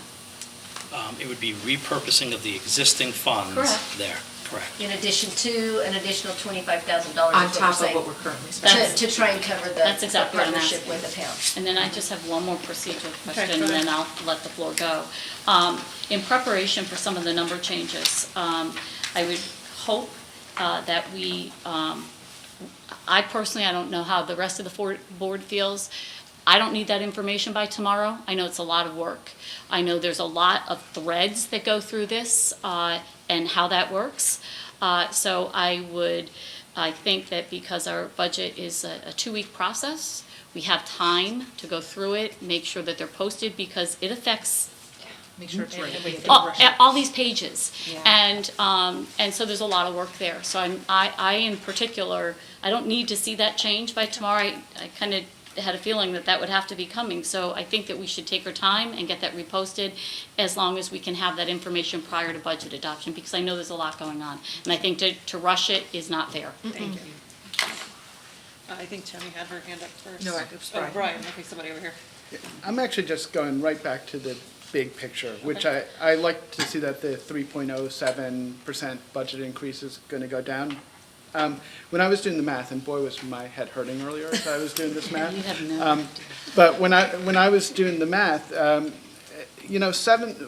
of the $1,967,316 increase, 1,720,166 of that is contractual. It's salary and benefits. And so I went a little bit further with that, and I looked at this, and I really broke this down, but I'm not going to bore you with that. But The percentage of less- non-certified, the percentage of certified, oh yeah. But less than 1% of this is an actual non-contractual increase. Discretionary. It's like a 0.7% increase. And so, I mean, this is almost like a cost of living increase. The way I look at it, if I were to do my budget on which I don't, my wife does, thankfully. But this budget is very spare, which I like, but it really is a cost of living increase, this budget, from what I could tell. And some of our increases, I am going into the details, but some of our increases are security. Needed. Student information, needed. Strategic planning, definitely needed. It was taken out of the last budget, I believe, and I think last two. So I really like the way this budget looks right now, and I just want to say, it's really a 0.9% budget increase. I mean, so I just wanted to bring that out because I spent a little bit of time and a big headache figuring this out. Couple points. It bothers me that we're asking for an increase in security without us having any information. I know some of that has to be an executive session. What bothers me is we continue to put off this executive session. We don't have that information, and either we're going to be trying to recover, backtrack, or something when we're asking for additional money, additional security, and we don't know why. And I know some of it can't be out here in public, but we need to get this information. It needs to stop being delayed, because there's a lot of questions coming up, particularly in the current climate in the United States. And so I'm asking you not to delay this anymore. The next thing is, we are all extremely aware of how little discretionary money we have in here. The majority of our budget is salary and benefits. To that note, we're looking at these classroom sizes. And I heard tonight about wanting to change second and third grade. Do I have it right? First and second. No, first. At both the two schools. Well, see, now, I'm seeing this increase, but here's what my overall is. I see first and second, 22, 21 students. What is our ideal for a classroom size? And if we want to get ideal, what I think I heard tonight is an additional teacher and perhaps in first and second grade to get this down to maybe 18, 19 students. Is that the ideal? Where do we want to be? Every time I hear this, there was a time we had discussed we never want more than 25 students in a class. Maybe perhaps at the senior high school level and our advanced students, the classroom can tolerate more than 25. But for every time we go to correct this, we're looking at adding another full-time person, another set of benefits, and our budget continues to increase more and more. We need to be able to justify it if we're going to attempt to do that. All I have to work with tonight is 3.07. Yeah. So it's about selling that 3.07, or it'll be, I'm going to estimate we're going to come in just under that, probably around 2.8, 2.9. We had 2 more teachers, 2 more sets of benefits. Everything that goes with 2 more classrooms. Where are those numbers going to go? And then are we now looking at a 4 or 5% increase? These numbers are significant. We have to keep that in mind. We would love to get our classrooms down to minimal. We have to be cost conscious, and we have to sell it to the community. So we need to keep that in mind. And to that point, I appreciate exactly what you say. I agree with what you say. This entire book is the foundation. We all have things that we would like to add, no doubt. But we all know that this is a long process. And the first thing that I would, we're going to get through the budget process. We'll tidy up some of those numbers that'll work to our benefit and go through all those questions. There may be other areas, because usually the general rule of thumb is, it's not written in stone, is that if you'd like to add something, show me where you can take away to help keep that number down. And I'm right there with you. So I appreciate what you say about the security. That's why I asked the question, because I'm concerned on that data. And although safety comes first, so it's super important. But I agree with you that the number is not an egregious number. What we have to come up with is a defendable number, a sellable number, and bring the community along with us. So. Tammy? Joe, I completely hear what you're saying, and I know that one of our biggest problems has been to get buy-in from the town in order to understand that what we need is what we need, not what we would like to have, not, this would be really kind of awesome if we could do this, but these are our need-to-haves, and, you know, there were a lot of promises made when Pettibone closed to keep class sizes small, and I'm not debating over second, third, fourth, fifth, even though I think they're a little bit on the high side. My issue is that first graders are babies. I mean, have been in the school for a year.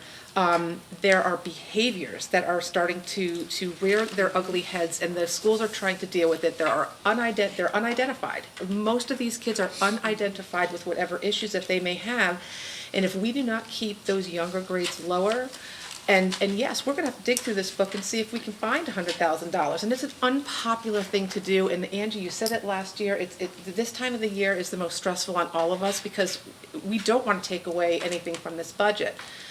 But in my view, we need to look at our student population first and see what really is a priority. And I think that this is a priority because if we don't deal with it in first grade, it's too late. It's too late to deal with it in fourth grade, third grade, fourth grade, fifth grade, because those patterns are already established. So that's why I just really want to take a good look at this, because they are so little, and we can curb those behaviors now versus trying to catch up down the road. And we will be looking through this budget and seeing maybe where we can find that. Yeah, and I agree with you, Wendy. I mean, if we're gonna add, we need to see where we can balance it, and so I'll be looking for those first graders.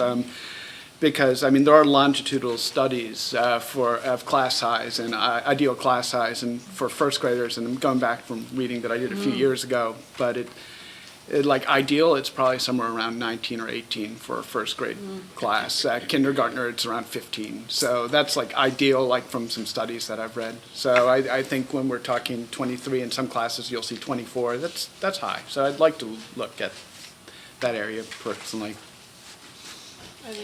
Okay, I agree with all this class size.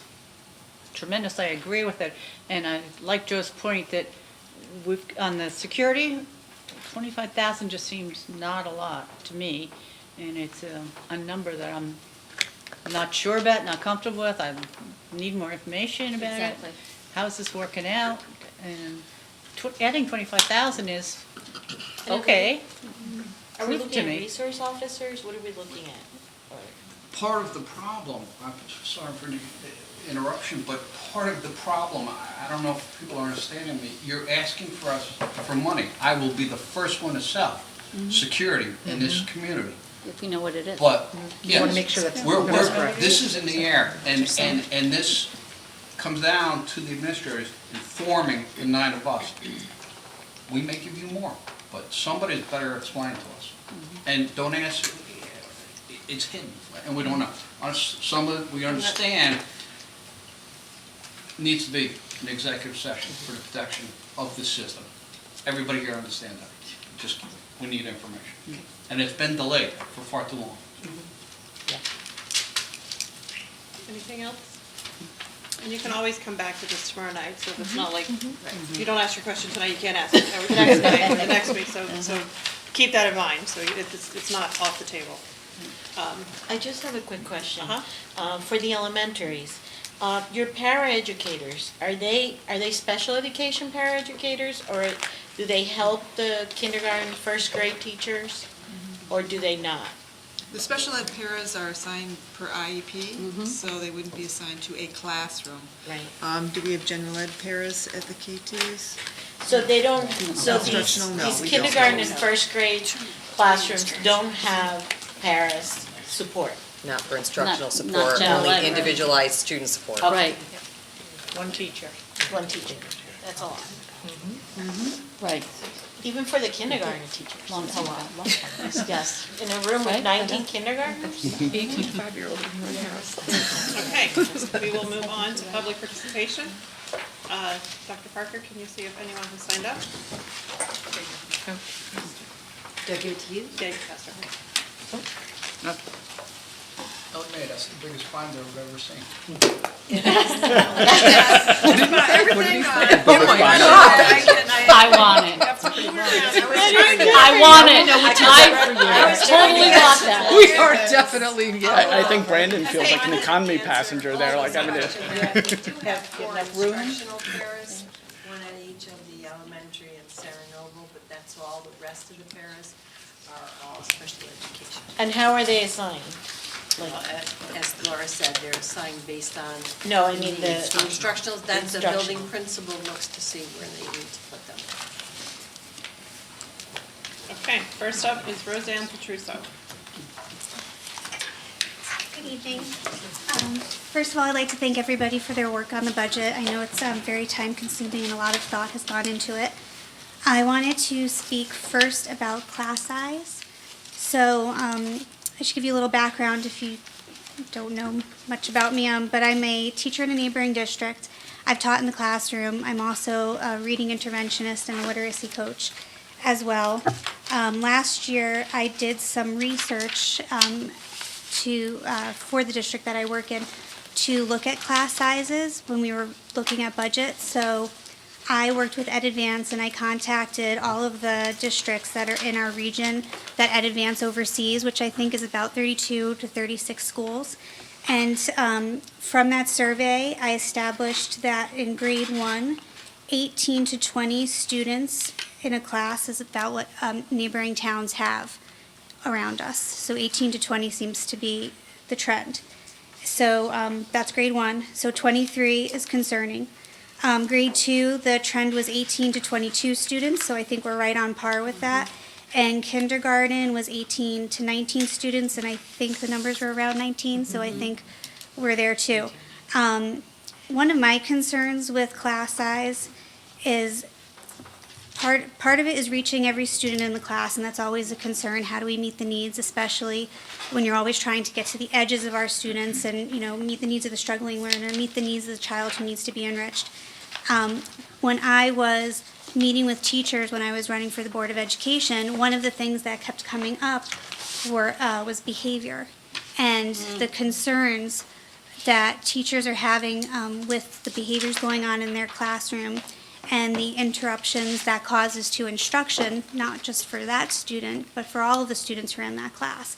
And I was happy to hear Mrs. Olson talk about how we have 2 BCBAs and we have one that's K to 5. I don't feel that that's enough. I think we should look at having more BCBAs in the school, because if we can be proactive and we can address the needs of students through the plans or through coaching in the classroom or whatever other supports we can provide, that's going to give us a bigger bang for our buck in the long run, because the students supported and the teachers supported. Another thing that I was considering, and I want to commend everybody on all of the work that you've done with curriculum. I think it's really impressive.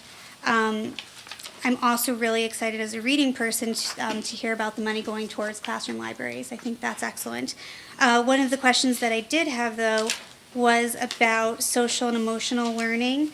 And I heard this concern, too, when we were talking to members of staff. So there's only 2, my understanding, for the health teachers who I think are implementing some of that SEL work. I think that's what you were discussing before. No, not SEL? Okay. So then I'm confused. But I would, my curiosity is about, do we have a K-12 SEL program? Are we looking at those practices and then again building along the way? I'm also not sure if we use restorative practices in the district, because again, if we can build our community of learners and build that kind of behavior and how we want to see children act and learn, I think that as you progress, you'll see fewer behavior problems as those children go up through the different schools. And let me see. My only other concern that I wanted to express was that I question if we have enough coaches. So half a coach for math split between Hill and Plain and Northville, and also a literacy. You've got literacy teachers also split in a coaching role myself in one school that's pre-K to 2, and I share that role with other teachers. I know that that's a lot of work, and it's hard to get started when you have that many teachers you're supposed to support, if you need to get into those classes and you need to get in there on a regular basis. So I guess my overall concern is this budget funded well enough to meet the needs of all of our students and our teachers to be successful? I'm concerned that there's not enough funding. Thank you. Thanks, Roseanne. Next up is Heather Burr.